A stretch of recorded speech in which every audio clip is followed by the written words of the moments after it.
नमस्कार मित्रों, मैं महेंद्र देवड़ा कोचिंग सेंटर बनार जोधपुर के इस ऑनलाइन प्लेटफॉर्म पर आपका हार्दिक स्वागत करता हूं। आज हम भाग 10 के बारे में पढ़ेंगे, जो प्रश्न संख्या हमारे 91 से 100 तक पढ़ेंगे। जो महत्वपूर्ण प्रश्न है, एग्जाम की दृष्टि से पूछने लायक प्रश्न है, उन पर चर्चा करेंगे। तो सबसे पहले प्रश्न है आपका, देश का पहला हिम तेंदुआ संरक्षण केंद्र किस राज्य में खोला जाएगा? देश का जो पहला है कहाँ पर खोला जाएगा? उत्तराखंड। कहाँ पर दोस्तों? उत्तराखंड। अब देखो बात करते हैं आगे। अब उसके बाद में क्या होता है आगे?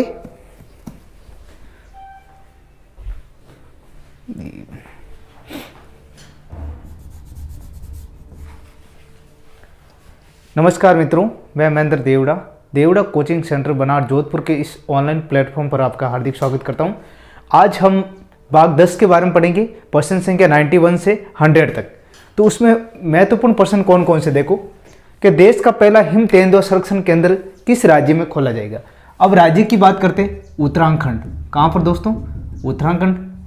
अब देखो, अब हिम तेंदुआ जो संरक्षण का केंद्र है उत्तराखंड के अंदर खोलेंगे, लेकिन आज के समय में जो हिम तेंदुआ जो संरक्षण है, लगभग अभी वर्तमान समय के अंदर कितने 586 हिम तेंदुआ है सिर्फ प्रजाति के रूप में, यानी विलुप्त प्रजाति के रूप में ये है। अब देखो आगे बात करते हैं।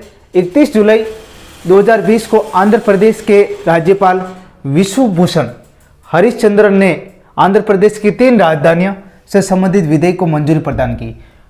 भारत का वह एकमात्र राज्य कौन सा है जिसकी 3 राजधानियां हैं? उसका नाम देखो। आंध्र प्रदेश की राजधानी जैसे अमरावती है, अमरावती जिसको बोलते हैं विदाई राजधानी, विदाई राजधानी। विदाई संबंधित कार्य होगा कहां पर होगा? अमरावती के अंदर। अब विशाखापत्तनम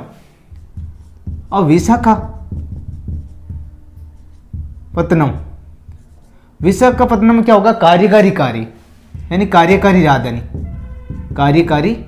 राजधानी। ठीक है।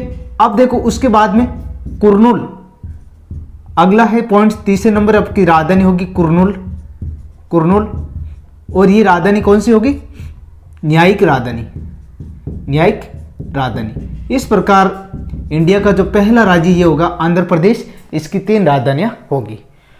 अब देखो, प्रधानमंत्री नरेंद्र मोदी ने 8 अगस्त 2020 को भारत के किस शहर में राष्ट्रीय स्वच्छता केंद्र का उद्घाटन किया है? प्रधानमंत्री नरेंद्र मोदी ने कहां पर किया? स्वच्छता का नई दिल्ली के अंदर केंद्र बना दिया। अब देखो, स्वच्छ भारत जो अभियान है, स्वच्छ भारत अभियान कब सर्वप्रथम शुरुआत कब हुई थी दोस्तों? 2 अक्टूबर 2014 को शुरुआत होती है और 5 साल का मिशन होता है। 2 अक्टूबर 2019 तक भारत को स्वच्छ बनाना, और गांधी जी की कौन सी 150वीं जयंती पर 150वीं जयंती जो 2019 तक, ये टारगेट था। जो अभी केंद्र कहाँ पर बने हैं? मेन जो नई दिल्ली के अंदर। अब देखो, देश की पहली किसान रेल किन 2 राज्यों के बीच चलेगी? अब देश की जो पहली की बात करते हैं, तो पहली के रूप में देखो कौन से राज्य? एक तो राज्य देववाली से शुरू होती है, देववाली महाराष्ट्र से, महाराष्ट्र से। अब ये कहाँ पर जाएगी? यानी दानापुर बिहार तक, दानापुर बिहार, यानी देश की जो पहली किसान रेल चलाई जाएगी ये, यानी किसान रेल जो पहली किसान रेल है वो देववाली महाराष्ट्र से शुरू होगी और दानापुर बिहार तक जाएगी। ठीक है। अब देखो आगे, अगस्त 2020 में किस राज्य की विधानसभा ने प्रदेश को संविधान की 6ठी अनुसूची, ठीक है, के अधीन लाने के संबंध में प्रस्ताव पारित किया? तो कौन था? अरुणाचल प्रदेश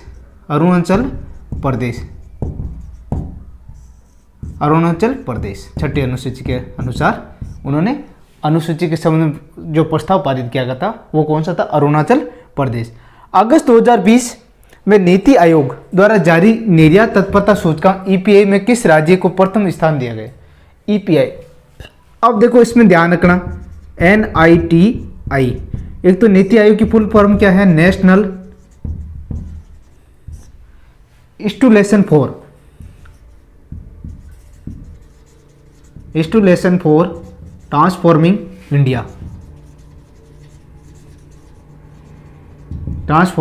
इंडिया। नीति आयोग का जो फुल फॉर्म है, और इनका जो हिंदी में हम बोलते हैं भारत परिवर्तन संस्था। क्या बोलते हैं दोस्तों? भारत परिवर्तन संस्था। और इनकी जो शुरुआत कब हुई थी, जो नीति आयोग सर्वप्रथम कब बना था? 1 जनवरी 2015 को। 1 जनवरी 2015 को बना। ठीक है। इससे पूर्व क्या था? योजना आयोग। योजना आयोग जिनका कार्यक्रम था 1950 से 2015 तक। ठीक है। इस प्रकार पूछते हैं। और इसके अंदर जो प्रथम स्थान हासिल किया था वो था गुजरात स्टेट। कौन सा था दोस्तों? गुजरात। अब आगे, दुनिया के सबसे ऊंचे रेलवे पुल का निर्माण कहाँ किया जा रहा है? दुनिया का सबसे ऊंचा रेलवे स्टेशन, ये ध्यान रखना, कहाँ है? जम्मू कश्मीर, इंडिया के अंदर। ठीक है, जम्मू कश्मीर। और ये कितना ऊंचा होगा? 467 मीटर। और इससे पूर्व कौन सा था? इससे पूर्व चीन के अंदर था। ठीक है। तो चीन के अंदर उनकी ऊंचाई थी कितनी? 275 मीटर। ठीक है। अब देख लो ये अंतर है इतना। ठीक है। अब देखो, सितंबर 2020 में केंद्र सरकार ने किस पशु के लिए राष्ट्रीय संरक्षण नीति शुरू की? किस पशु के लिए? एक सींग वाले गेंडा, एक सींग वाले गेंडा के रूप में। और इनका क्या क्या था? राष्ट्रीय जो संरक्षण नीति बने, इनको बचाना है। किस प्रकार? ये जो गेंडा, ये कहाँ पर मिलते हैं? जैसे पश्चिम बंगाल, आसाम, उस साइड में। अभी जो वर्तमान समय के अंदर इनकी 3000 लगभग 3000 संख्या है। और 20वीं सदी की बात करते हैं, इसमें लगभग 200 और घट गई थी। तो अब इसको रेड डाटा बुक के अंदर IUCN की जो है ना, IUCN, international union conservation nature, जिसको बोलते हैं अंतर्राष्ट्रीय जो पशु पक्षियों का संरक्षण संबंधित एक डिपार्टमेंट बना हुआ, जो रेड डाटा बुक यानी लाल आंकड़ा पुस्तक के अंदर इनको शामिल किया है। लाल आंकड़ा पुस्तक में इसे शामिल किया गया। पुस्तक में शामिल किया गया है। रेड डाटा बुक के अंदर इसको शामिल किया गया। तो एक सींग वाले गेंडा के रूप में, और IUCN के अनुसार इन्हें लाल आंकड़ा पुस्तक में इसको शामिल किया गया। अब देखो आगे, भारत के किन केंद्र शासित प्रदेशों को one nation one ration card योजना में किया गया? कौन से जो अभी जैसे वर्तमान समय की बात करते हैं, 26 जो स्टेट है और केंद्र शासित प्रदेशों को इसमें शामिल कर लिया गया है। वन नेशन वन यानी एक भारतीय हो, वन नेशन एक राष्ट्र के लिए एक ही क्या होगा? राशन होगा। राशन यानी कहीं पर भी इंडिया के अंदर कोई भी चीज़ की वस्तु खरीद सकता है। तो 26 स्टेट जो अभी वर्तमान समय के अंदर, और ये कहाँ से?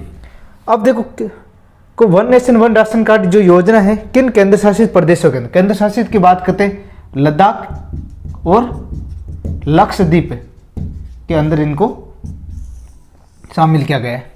अब देखो, 20,000 करोड़ रुपए के निवेश के साथ नीली क्रांति से संबंधित PM द्वारा शुरू की गई योजना का संबंध। अब सबसे पहले ध्यान रखना, नीली क्रांति का संबंध किससे है? नीली क्रांति का संबंध किससे? मत्स्य पालन। किससे दोस्तों? मत्स्य पालन से। ठीक है, ये तो हो गया आपका। अब उसके बाद में PM के द्वारा, यानी PM प्रधानमंत्री मत्स्य संपदा, यानी प्रधानमंत्री मत्स्य संपदा प्रोत्साहन जो योजना चली थी, प्रोत्साहन योजना चली। ठीक है, ये योजना चली थी इनके द्वारा। ठीक है, इस टाइप जो प्रश्न पूछे जाते हैं एग्जाम के अंदर, तो इसमें कोई बेसिकली और भी जैसे कंटेंट आपका तैयार हो जाएंगे। तो ठीक है दोस्तों, अगला जो नेक्स्ट वीडियो भाग 11 के अंदर मिलेंगे। तब तक के लिए घर पे रहिए, सुरक्षित रहिए। जय हिंद, जय